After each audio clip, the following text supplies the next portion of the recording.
Nazan Kesal ka lindur në vitin 1969 në qytetin Manisa, Turqi, ku ndoqi shkollën fillore dhe të mesme. Pas përfundimit të shkollës, ajo u regjistrua në Universitetin Doksus Eylül në Izmir, në Fakultetin e Arteve të Bukura, Dega Aktrim, dhe aty u diplomua në vitin 1991. Me i herë pas diplomimit, aktoria u zhvendos në Stamboll dhe ju bashkua Teatrit të Shtetit. Në vitin 1996, ju bashkua edhe repertorit të Teatrit të Shtetit, ku punoi si aktore dhe regjizore deri në vitin 2004. Pasionin dhe përvojën, ajo e thelloi edhe në bursa dhe në skenat private të Ankaras dhe Stambollit. Nazan ka pasur një fëmijëri shumë të bukur dhe të qetë. Ajo është rritur në një fshat të vogël pranë Manisës në Turqi. E përshkruan këtë periudhë si kohën më të pastër dhe më të lumtur të jetës. Ka jetuar në një familje të madhe me gjyshrit pranë dhe është rritur mes shumë dashurish. Që e vogël ishte shumë e gjallë, e qeshur dhe plot humor. I pëlqente ta shikonin, të këndonte, të kërcente dhe të bënte shaka. Ajo kishte shumë vetbesim dhe i argëtonte të gjithë me sjelljet e saj. Kjo energji dhe dashuri për artin e shoqëroi gjatë gjithë jetës. Në pak fjalë, ishte një vajzë plot jetë, që u rrit me dashuri dhe ëndra, dhe kjo e ndihmoi të bëjë një aktore e madhe. Nazan është një nga 4 fëmijët, ka dhe 3 motra të tjera. Ajo përmend gëzimin në jetën e përbashkët. Në shtëpi ne jemi 4 motra, edhe pse nuk kishim shumë gjëra, kaluam një fëmijëri shumë të lumtur.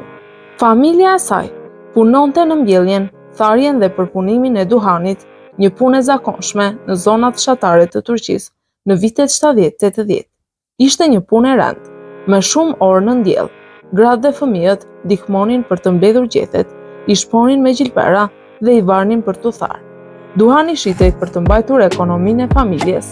Nga teatrot shtetëror, Nazan ndërtoi karrierën e saj, duke marrë pjesë në shumë shfaqje teatrore të rëndësishme në Stamboll, Bursa dhe Ankara.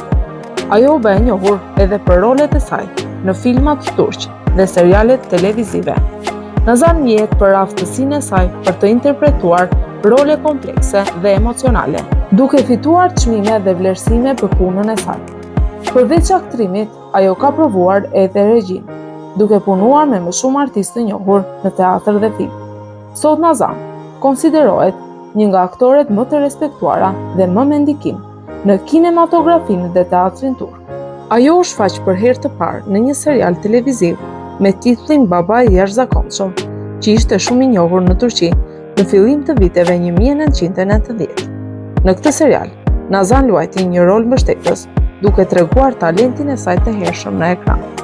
Pas kësaj, ajo vazhdoi të marrte pjesë në seriale dhe filma të ndryshëm, duke u bërë një nga aktoret më të njohura në industrinë turke të televizionit dhe kinemas. Serialet më të rëndësishme të aktores janë Tokë e hidhur, një histori dashurie, akmarrje dhe sekretesh në tokat e pasura të Çokurovës. Nazan luan një këngëtare të njohur që kthehet në qytetin e saj të lindjes pas shumë vitesh. Zonja Fazilet dhe vajzat e saj. Një nën ambicioze përpiqet të ngrejë statusin e saj shoqëror përmes vajzave, duke i futur në botën e pasurisë dhe famës. Seriali tjetër, Rrethi, roli i saj Hymreja, një thriller me krim dhe mister. 2 të rinj që përballen me një organizat të fshehtë që kontrollon gjithçka. Nazan luan një grua të fuqishme dhe të rrezikshme. Seriali Kodra e Shahinit me rolin e Tunës, një dramë familjare ku 2 gra përplasen për trashëgimi, pushtet dhe dashuri. Konflikte të thella dhe sekrete të së kaluarës dalin në dritë. Seriali Qyteti i humbur me rolin e Meryem, një familje që shpërngulet në Stamboll për një jetë më të mirë, përballet me vështirësi, varfëri dhe realitete të hidhura të qytetit të madh. Seriali Alie, roli Suzan, një nën që lufton për fëmijët e saj pas ndarjes nga burri, serial me emocione të forta dhe një mesazh të fuqishëm për forcën e grave. Seriali Fëmijëria, në rolin e nënës së Mahirit, një serial i ndjerë që trajton jetën e fëmijëve jetim dhe sakrificat që bëjnë ata për të mbijetuar dhe për të ndërtuar të ardhmen. Seriali E pambrojtura, roli Ferda, një serial që trajton dhunën ndaj grave dhe padrejtësitë në sistemin ligjor. Roli Nazan është emocionalisht i ngarkuar dhe shumë i vlerësuar. Nazan është e martuar me Erçan Kesel, një aktor, regjisor, skenarist dhe mjek i njohur turk. Ata u takuan më 18 dhjetor të vitit 2005 dhe konsiderohen një çift artistësh shumë të respektuar në Turqi. Ata janë takuar në ambientet artistike, në projekte filmike dhe teatrore. Ata ndajnë pasionin për artin dhe kineman dhe shpesh e kanë përkrahur njëri tjetrin në projekte të ndryshme. Çifti ka një djalë të quajtur Poyraz Kesel, i lindur në vitin 2006. Nazan e përshkruan mëmësinë si një përvojë që e ka transformuar shpirtërisht dhe që e ka mësuar durimin e thellë. Aktoria jeton në Stamboll me familjen e saj dhe është shumë e lidhur me ambientin artistik, por jetën private e mban të thjeshtë dhe të mbrojtur. Ajo është e përkushtuar ndaj çështjeve sociale, veçanërisht të grave, fëmijëve dhe drejtësisë, tema që shpesh i përfshin edhe në rolet e saj. Ka rrëfyer se rrënjët e saj të thjeshta, fëmijëria në fshat dhe mbështetja nga familja janë themeli i forcës dhe karakterit të saj.